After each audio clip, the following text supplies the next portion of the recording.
प्रकाशित वाक्य अध्याय 11 दो गवाह।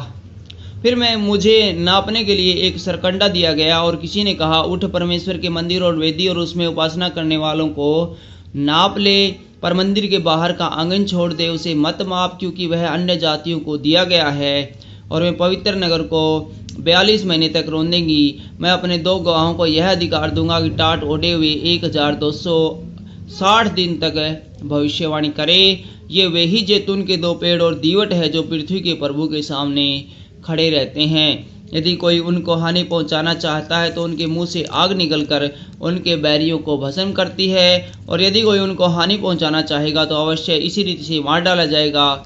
उन्हें अधिकार है कि आकाश को बंद करे कि उसकी भविष्यवाणी के दिनों में मैं न बरसे, और उन्हें सब पानी पर अधिकार है कि उसे लहू बनाए, और जब जब चाहे तब तब पृथ्वी पर हर प्रकार की विपत्ति लाए।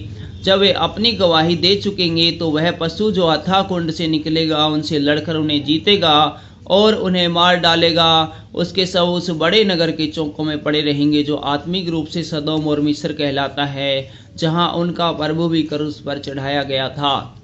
अब लोगों और कुलों और भाषाओं और जातियों को लोग उनके शव को 3.5 दिन तक देखते रहेंगे और उनके शव को कब्रों में रखने न देंगे। पृथ्वी के रहने वाले उनके मरने से आनंदित और मगन होंगे और एक दूसरे के पास भेंट भेजेंगे, क्योंकि इन दोनों भविष्यवक्ताओं ने पृथ्वी के रहने वालों को सताया था। परंतु 3.5 दिन के बाद परमेश्वर की ओर से जीवन का श्वास उनमें बैठ गया और वे अपने पांवों के बल खड़े हो गए, और उनके देखने वालों पर बड़ा भय छा गया। तब उन्हें स्वर्ग से एक बड़ा शब्द सुनाई दिया, यहाँ ऊपर आओ। यह सुनकर वे बादल पर सवार होकर अपने बैरियों के देखते देखते स्वर्ग पर चढ़ गए। फिर उसी घड़ी एक बड़ा भूकंप हुआ और नगर का 10वां भाग फिर गिर पड़ा, और उस भूकंप से 7,000 मनुष्य मर गए और शेष डरकर और स्वर्ग के परमेश्वर की महिमा की। दूसरी विपत्ति बीत चुकी, देखो तीसरी विपत्ति शीघ्र आने वाली है। 7वीं तुर्री। जब 7वें दूत ने तुर्री फूंकी तो स्वर्ग में इस प्रकार के बड़े बड़े शब्द होने लगे, जगत का राज्य हमारे प्रभु का और उसके मसीह का हो गया, और वह युगानुयुग राज्य करेगा।